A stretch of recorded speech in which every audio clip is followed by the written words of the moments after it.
Indonesia says it's dedicated to climate targets as it sends delegates to the UN climate change conference this weekend. Meanwhile, people on the ground are already facing the grave consequences of extreme weather. DW's Georg Mathis traveled to West Java, where he met villagers reeling from a fatal landslide.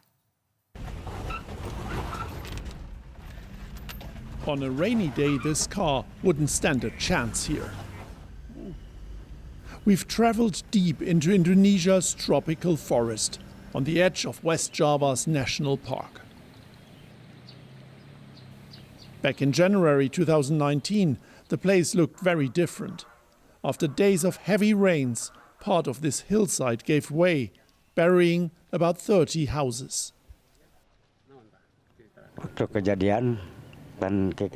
It was 6 p.m. and I was about to take a bath when I heard a very loud rumbling. I rushed outside, but I got caught in the landslide. For 4 hours, I was buried under the rubble of my house. Aham lost many family members, among them his only son. Together with the village chief, he takes me back to where he used to live. Their 33 names are engraved in memory of the victims. This is the stone? This stone? Yeah. Yang seharusnya tidak boleh dibikin sawah. That's what happens when you violate the traditional law. The forest area up there should not have been turned into paddy fields, but people did it anyway. Why? Because it's necessary. Rules are rules, but we should also think about people's needs. The most important thing here is rice. We need fields. It's a dilemma many villages face in this part of Indonesia. A growing rural population is trying to make ends meet. Plantations like this one are slowly eating their way into the national park. But deforestation is only part of the problem. Climate change makes landslides and forest fires worse. Yeah, Java is in the future, as we simulate by the climate model projection in the future, the precipitation will be more and more in the rainy season, and in the opposite season, in dry season, we got indication that less and less rainfall. Back in West Java, farmer Aham and his chief take us to their new village. We are the first camera team to return. They say this shows there's not much interest in them. Aham's new house has the same problems, a wall of mud just behind it. His wife's memories are still fresh. I will always remember our son. I still see his face. He was so young, and now he left his sisters behind. He didn't have much of a life. Sometimes that makes me cry. Now even when I hear the rumble of a motorcycle, I'm traumatized.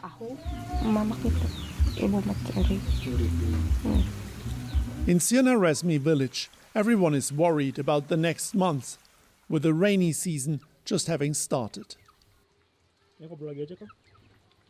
Global carbon emissions may seem like a distant problem here, but these communities are the ones most vulnerable to climate change. DW correspondent Georg Mathis joins us now from Jakarta. Georg, it's been almost 3 years since the devastating landslide, and you mentioned in your report that your news team was the first to return since it happened. What struck you the most on this trip?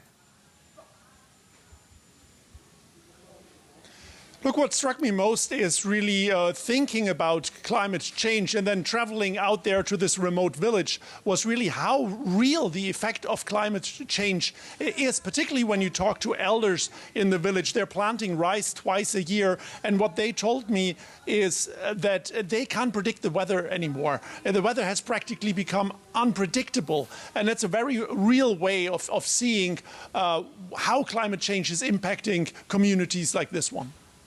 Now, the people you spoke with, they're obviously the ones being impacted directly by climate change. How concerned are they about future climate events? Oh, they're very concerned, obviously, because they've been hard hit by climate change and by man-made mistakes of deforestation. But what they told me is it doesn't really help if the government or if people abroad just play a blame game and say you're deforesting your forest, because they said they have no choice, like I said in the report. And so that shows as well that climate change is not just an environmental issue, it's also a social issue. So the solutions to help these people, to make them stop cutting trees, eating into the forest, if you want, also has to involve broader solutions like welfare solutions for them. Now, the climate change conference is just around the corner. Talk to us a little bit about the Indonesian government's commitment to combating climate change. They're very committed. They go to Glasgow with high goals. They want to ramp up efforts, but they're also looking for financial aid to achieve those efforts. They have the plan to reduce emissions by 41% with international help and 29% without international help. And preventing deforestation is a key objective they have on their board. They basically hope to turn Indonesia into a carbon sink by protecting forests and preventing forest fires. DW correspondent Georg Mathis, thank you for your reporting. In Indonesia, coal is king. Globally, it's one of the largest producers and exporters, and it's the 8th biggest carbon emitter on the planet. Indonesia is now targeting to be carbon neutral by 2060 and stop building coal-fired plants in a few years. But despite that pledge, a facility in the city of Chilegone is undergoing a massive expansion, and those living in the area fear the plant will further worsen water and air pollution. This enormous coal-fired power plant looms large over this village. Around 14 million homes rely on the energy it produces. But that power comes at a high cost. Nearby residents complain of health problems, environmental degradation, and a severe impact on their livelihoods. Suwiro has been a fisherman here nearly all his life. He says the number of fish in the area has plummeted in recent years. There used to be a lot of red snappers and groper fish here, among others. But now, it's difficult to catch any fish here at all. I don't know where they have gone. This was one of the good fishing spots, but now the seabed is covered in coal dust.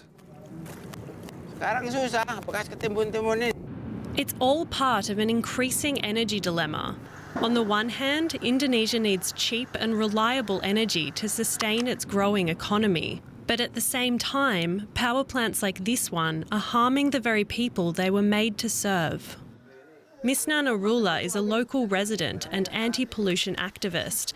He says the noxious fumes pumped out by the plant are also making the people sick.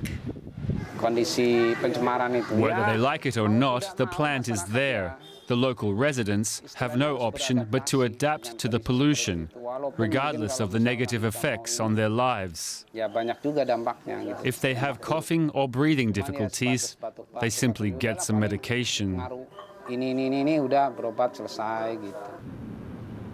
Despite its negative effects, this plant is being expanded with the help of nearly $2 billion from South Korea.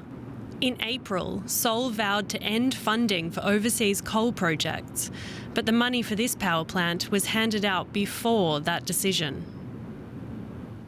The use of fossil fuels is a problem across Asia. In fact, the Asia-Pacific region accounts for around 3/4 of global coal consumption. Until a solution is found, plants like these look set to stay on the map.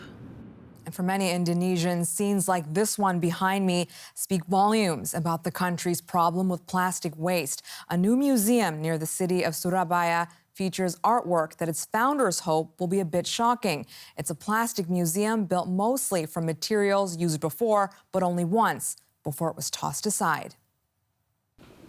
She's the goddess of rice and prosperity, revered here by the Javanese of Indonesia.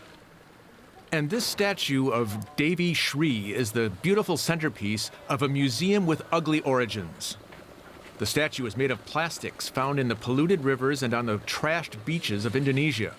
a country second only to China for the volume of plastics that wind up in the seas.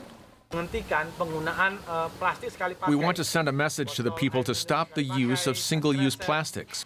From plastic water bottles, plastic bags, straws, sachet packaging, styrofoam, and disposable diapers. Those things will later pollute our ocean and world. The Plastic Waste Museum went from concept to near completion in the course of about 3 months. It wasn't hard to find the plastic, much of it discarded domestically, or washed ashore from the Pacific Ocean and the South China Sea. Seeing this makes me sad. I'm going to change my life habits. I have to buy reusable things like drinking bottles instead of plastic bottles. I'll switch from a plastic bag to a tote bag, and I'll use a glass for water. That, of course, is music to the ears of the museum's founder, who'd be happy to someday be without any of his plastic museum's building materials. Because these plastics are very difficult to recycle, and this waste pollutes our nature and oceans. Starting today, we should stop consuming single-use plastics because they'll pollute our oceans, which is also our source of food. A museum with a message, one in which the goddess of prosperity would concur.